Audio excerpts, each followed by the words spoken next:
What if nagkaasawa ka ng mayamang narcissist? So marami sa inyo ang nagkaasawa ng mayamang narcissist. So kayo ba ay pinagpala o kayo ba ay minalas? So in this content, you will realize what happened to your life or what's happening to your life. Marami akong mga followers dito na nakausap na mga asawa ng contractors, no, mga mayayaman talaga yung mga napangasawa nila, mga negosyante, may mga foreigners pa nga na negosyante ang napangasawa nila. And here's the life, no, that they are experiencing right now. Ang iba ay nakikipaghiwalay na. So ito 'yon mangyayari, no. Kapag ikaw ay nagpakasal sa isang mayamang narcissist, so mangyayari sa iyo is para kang nakatira sa tinatawag na golden cage. Okay? So remember that, golden cage. From the words itself, golden cage. Naka-cage ka, pero golden, 'di ba? So may advantage pa rin naman, no? Kahit naka-cage ka. Bagaman sagana sa material na bagay, no, karaniwan ang kapalit nito ay siyempre ang iyong freedom at yung mental health mo. Yun yung kapalit. So, ito yung reality, no? Simulan muna natin sa financial control.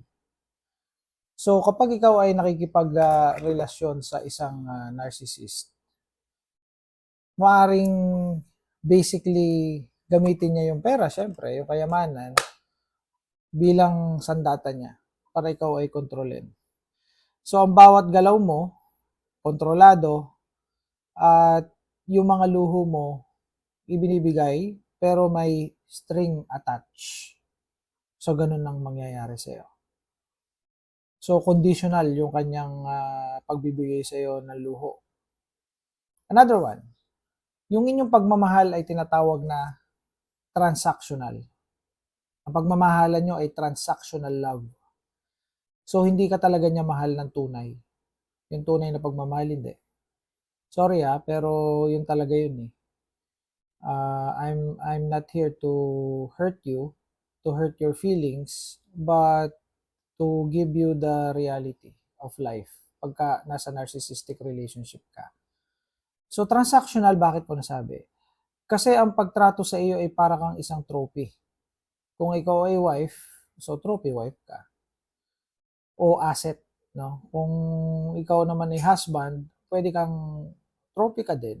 Halimbawa, ang asawa mo ay mayamang matanda, no? So trophy ka kung bata ka, na lalaking batang macho na presentable, no? So pwedeng gano'n ang mangyari, no? So ang ginagawa sa iyo ay isa kang trophy, isa kang asset na dapat magpapasikat o magpasikat sa kanya. So ibig sabihin ikaw ay kanyang pang front, ika nga, no? Pampronta. Para pagka nakita siya ng mga kanyang kaibigan o mga business partners, no, etc., hahanga sa kanya, no? Kaiingitan siya. Center of attraction siya because of you. On-display ka eh. So, ganun ang nangyayari dito.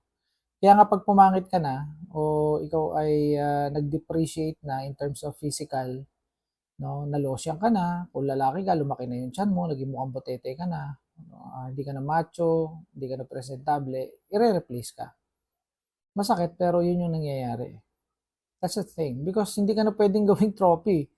Hindi ka na asset, di ba? Liability ka na sa kanya eh. So, what happened to the liabilities?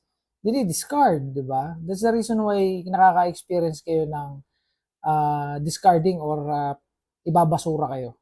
No, magtataka kayo bakit nagkaganon. It's because of this.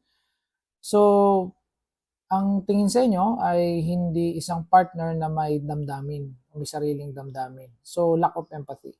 Itong ganitong klase ng pagmamahal, syempre. Another one is isolation. Syempre, mayaman to eh. So, ang mangyayari dito, posibleng ilayo ka sa iyong pamilya, sa iyong mga kaibigan, para mas easy na i-manipulate ka at mapanatili yung pagdepende mo sa kanya. Gusto kasi niya, dependent ka sa kanya. No, 100, o kung maaari, 100% dependent ka sa kanya.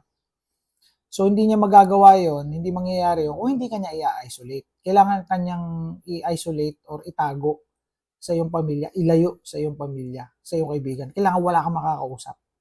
Ganun ang gusto niya mangyari. Full control. Kaya niyang gawin yun, madami siyang pera eh. Marami siyang bahay, marami siyang sasakyan. O kung hindi man kayamanan, kaya pa rin niyang gawin yan. Okay, lastly, gaslighting. Syempre, hindi ka makakaligtas sa gaslighting.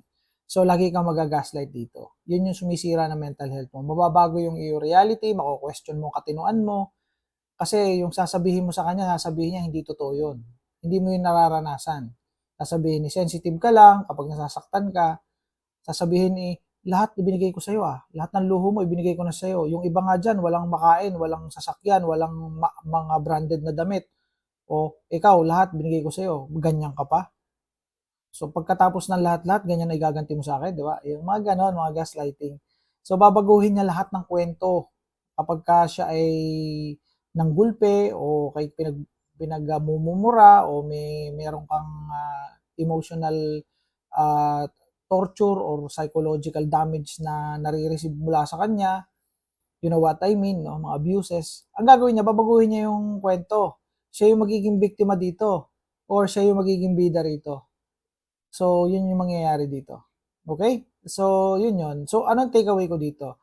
Kapag ikaw ay nasa ganitong sitwasyon, mahalaga na meron kang support system. So, yun yung basically yung family mo, yung mga kaibigan mo mapagkakatiwalaan, no? At unti-unti kang bumuo ng plano kung ano yung gagawin mo tungkol sa pangyayaring ito. So, ang priority natin dito is your well-being, your peace of mind. Yun namang financial, wala ka namang problema dun di ba? So, ang nakakasira talaga dito o nasisira talaga dito yung iyong pagkatao, yung iyong katinuan. So, pwede kang magkameron ng GAD, no? Generalized anxiety disorder, CPTSD, or yung tatawag na complex post-traumatic disorder. Pwede kang magkameron ng major depressive disorder. Kaya 'di ba, may nababalitaan kayo bigla na lang nagpapakamatay, bigla na lang mababalitaan niyo patay na pala si gano'n, ay sobrang yaman na bakit gano'n? Nagpakamatay yun, sobrang yaman na asawa nun, ang bait-bait ng asawa nun eh. Namimigay pa nga yun ng pera kapag kami after bagyo at after ng lindol. Ba't gano'n? Nagdo-donate pa nga yun sa mga simbahan tsaka sa bahay ampunan. Bakit gano'n? Nagpakamatay yung asawa niya. 'Di ba? So, ganun yun. So, see you in my next content. Bye for now.